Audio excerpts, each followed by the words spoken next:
Hey guys, how's it going? Hey Joe's channel. Good old Ben in the driver's seat. We're on a bit of an adventure today. So basically we were on an overnight ferry from Sardinia to Genoa in northern Italy. Yeah. And the original plan was to spend a night sort of near Lyon with family of mine, but that's changed. Kind of thought, they'd probably just do it in one go. Yeah. Bit of a challenge. Yeah, I think it was you that was like, I kind of want to be back in my own bed tonight, you know. Yeah. Been on the road for 8 days, and then obviously I was on tour with Tim for like 3.5 weeks before that, with and only a small break between the two. So I'm looking forward to some home comforts. yeah, and especially even if you're staying in nice 4 or 5 star hotels, which some of them have been night after night, it's just you just want to get home. You want to just throw your stuff down and just chill. So living out of a suitcase. Yeah, or living out of a tiny rucksack in your in your case. He's been wearing the same pair of pants the whole time. So yeah, so it's going to be a bit of an adventure. We're currently going through the sort of, I'd call it like the border or the base of the Alps. I think we've got Geneva around us somewhere, Chambly or Albertville. Yeah, Lyon's probably up ahead on. Yeah, in that direction. In that sort of direction. Yeah. So we're kind of surrounded by nice scenery, and the road's just been cutting its way through some really long tunnels. One that was horrifically expensive, 44 euros, but it was very long, and it's like 12 minutes long or something at 70k. Yeah, 12 minutes long, and I'm assuming that's probably cut out a massive chunk of windy roads. Yeah. Which would normally be a shame, but today, give or take, say 50 miles, I reckon we're going to be doing 1,000 miles today, plus a Euro tunnel. So, third of a gumball. A third of a gumball in one day. Yeah. The next part of this video will be us answering some, I'm guessing, highly sensible questions. Highly sensible, sure. yeah, of course. Always, like, you know, people always leave the most sensible comment ever. So, looking forward to that.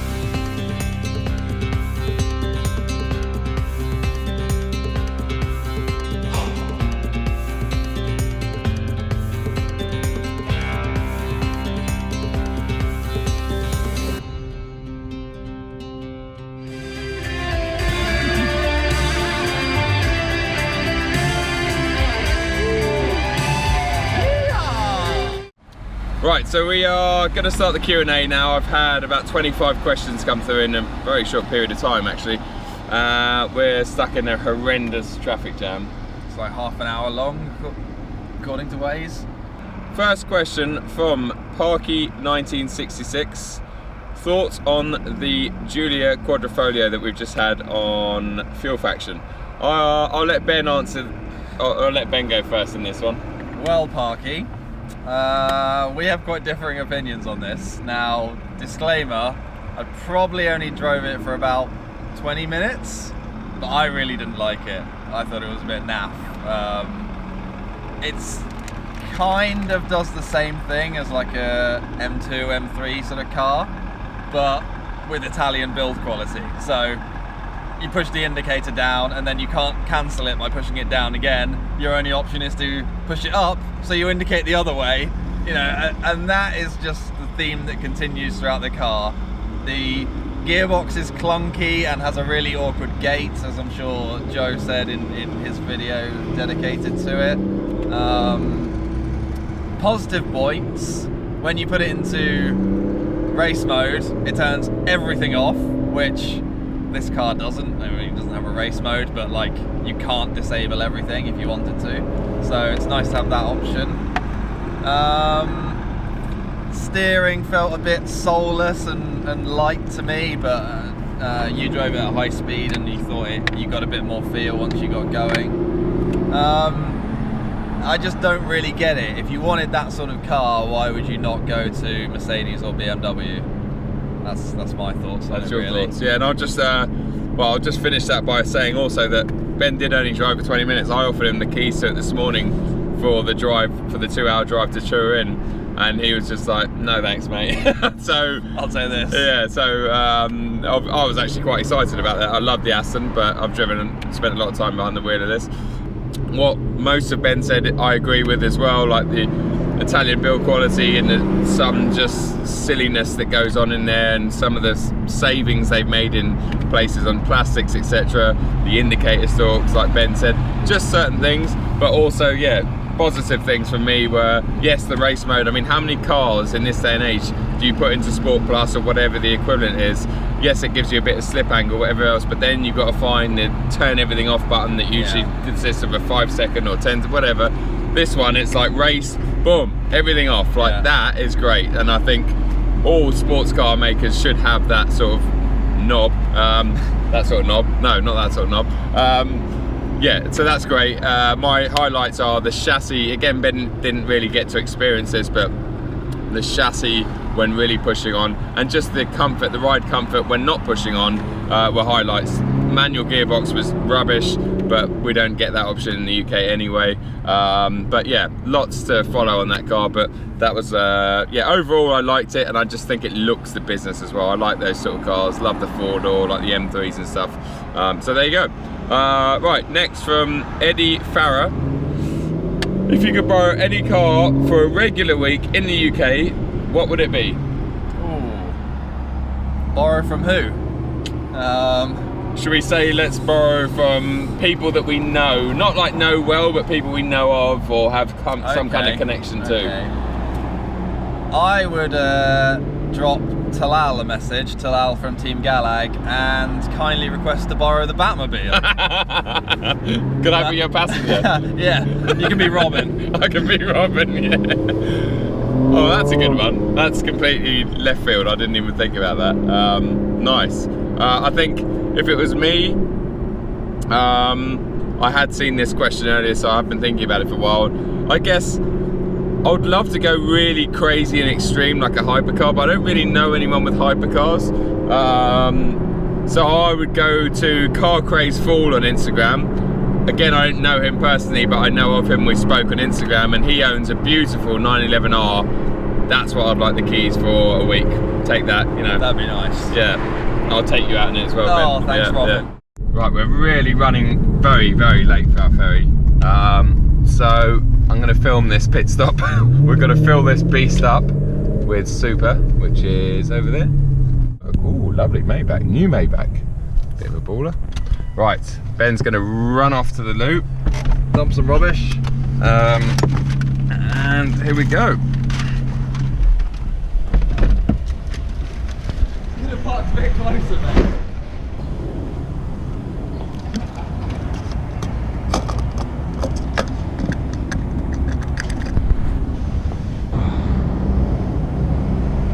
Okay, so we are filling up with Super. The Vanquish likes Super, as do all sort of high-end cars, and obviously Tim likes us to stick Super in it. So let's see what we're looking at. €1.60 a litre, so it's going to be an expensive tank, well over €100, probably maybe 120-ish. Let's just have a look. Yeah, so Ben's jumping in the hot seat now. He's relieving me. He's just relieved himself, as in gone to the toilet, not that, you know, not the other thing. That was very quick if you did. Well, it's been a long trip with no action. Yeah, exactly. Still going? Oh, it's going to be a big one. I said around €120. Okay. Let's see how close I am. Oh, I'm going to think. Let's give it another little. Oh, kind of that's it, really.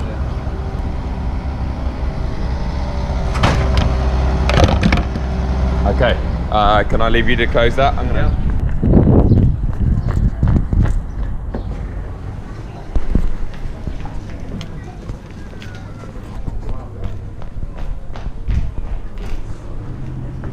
Huh? Ben, what do you want?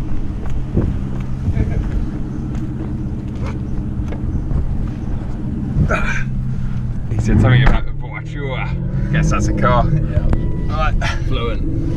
Seatbelt on. How are we looking? Oh, so our ETA is exactly when our ferry, not ferry, train leaves. But I think Ben knows a shortcut, so that's a relief.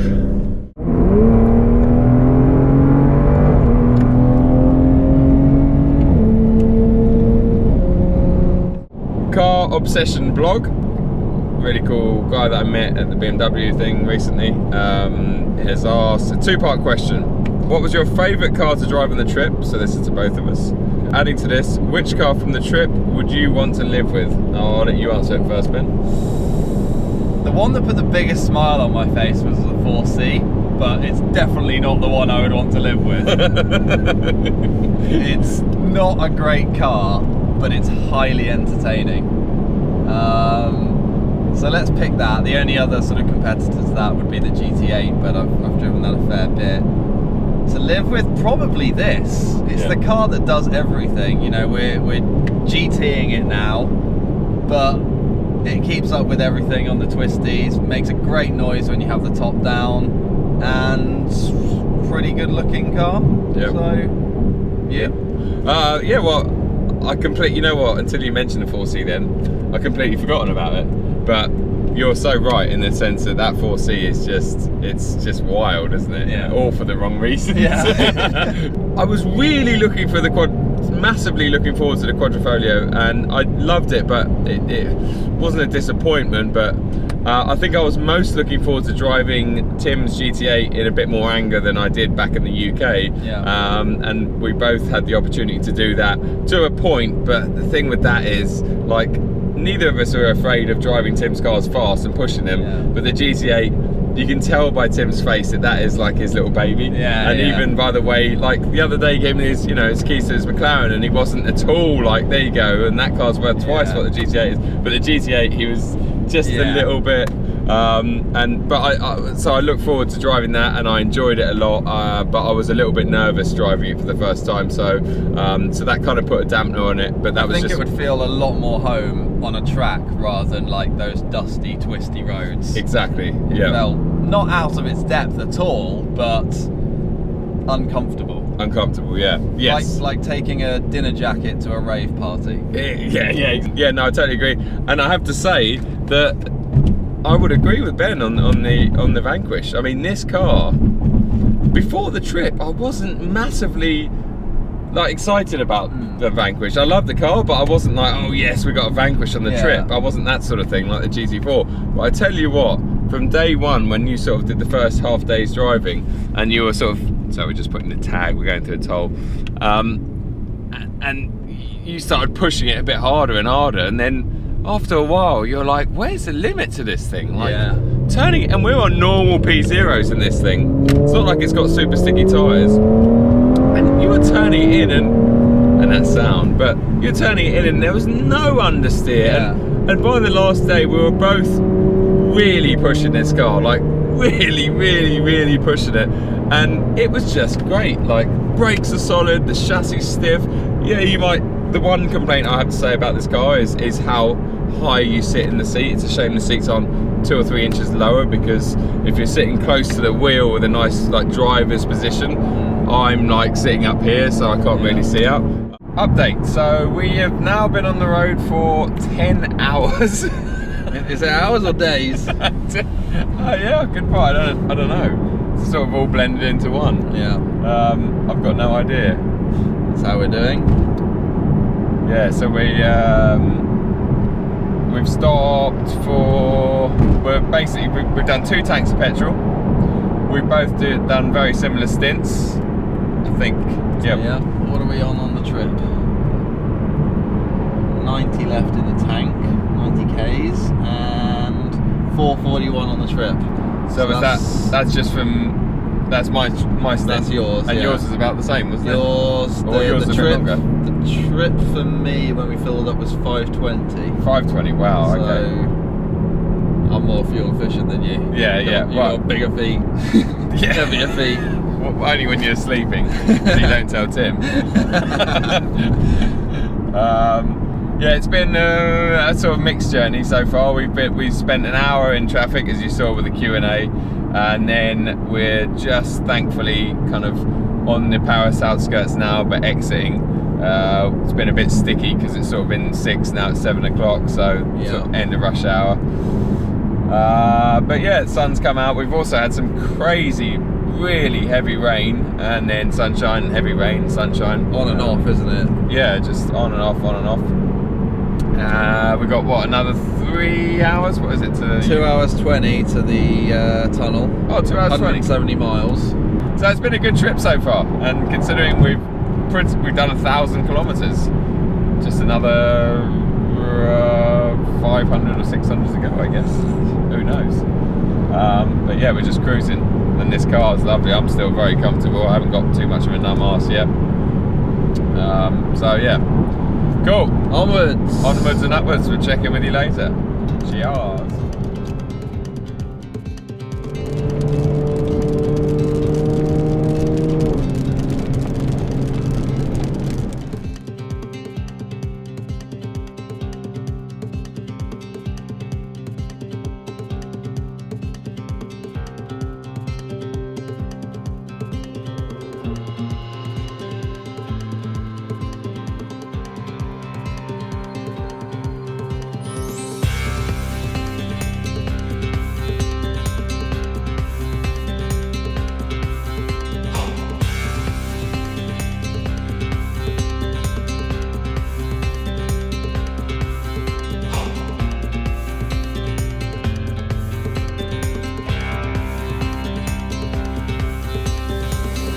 Well, we're here.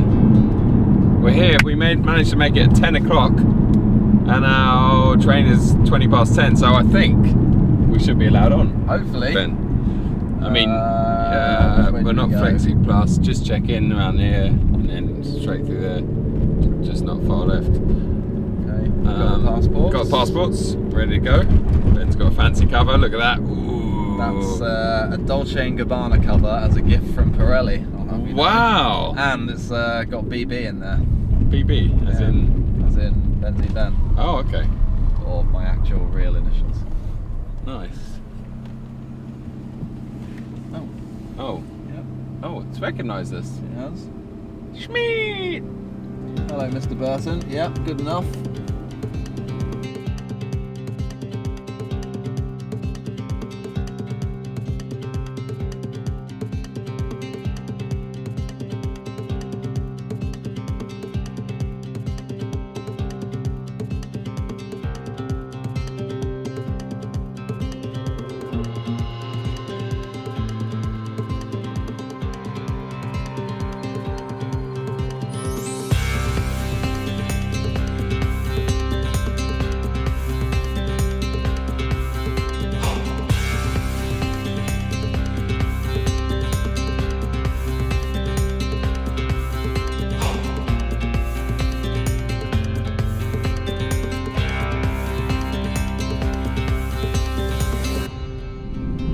Made it onto the train. Just. I'm currently eating a snack that I think I stole from, was it day one? Yeah, Lingosso Hotel. Yeah.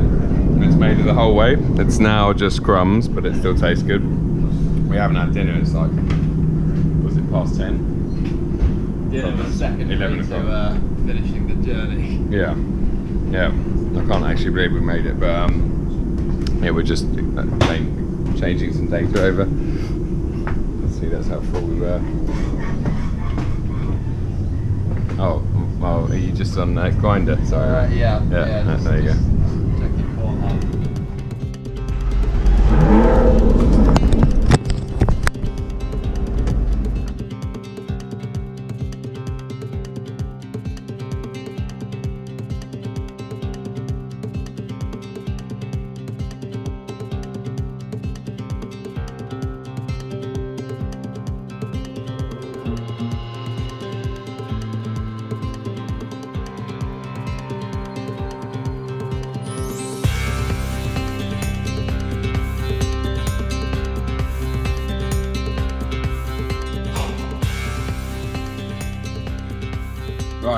I don't know if you can actually see us, but you can probably see me now. We have made it back to central London, made it back to Ben's. Yep. What is the time? So it's midnight in London, so Yeah. 1 a.m. Yeah, 1 a.m. continent time. 16 hours. Yep. 16 hours and about 900 miles. And yeah, didn't seem that long. Like if you told me this morning, because we didn't know when we left the ferry, if you said to me this morning we were about to do 900 miles, I'd be like, oh, I don't know. It'd be a lot more daunting, wouldn't it? Yeah, but we just smashed it basically. Yeah. And considering an hour that was stuck in standstill traffic, we could have done it in 15. But anyway, but cool. That is the end of today's video. I've still got a 45-minute drive to get home. Ben, thanks a lot, man, for everything. Not at all, dude. Good driving, good stints. Yeah, definitely. We literally worked out that we both pretty much done the same amount of time behind the wheel. That's it. I'm going to sign off. Please give us a thumbs up. Subscribe if you haven't already. And yeah, make sure you follow Ben on Instagram. Benzeneben in the house. Cool. See you later, guys.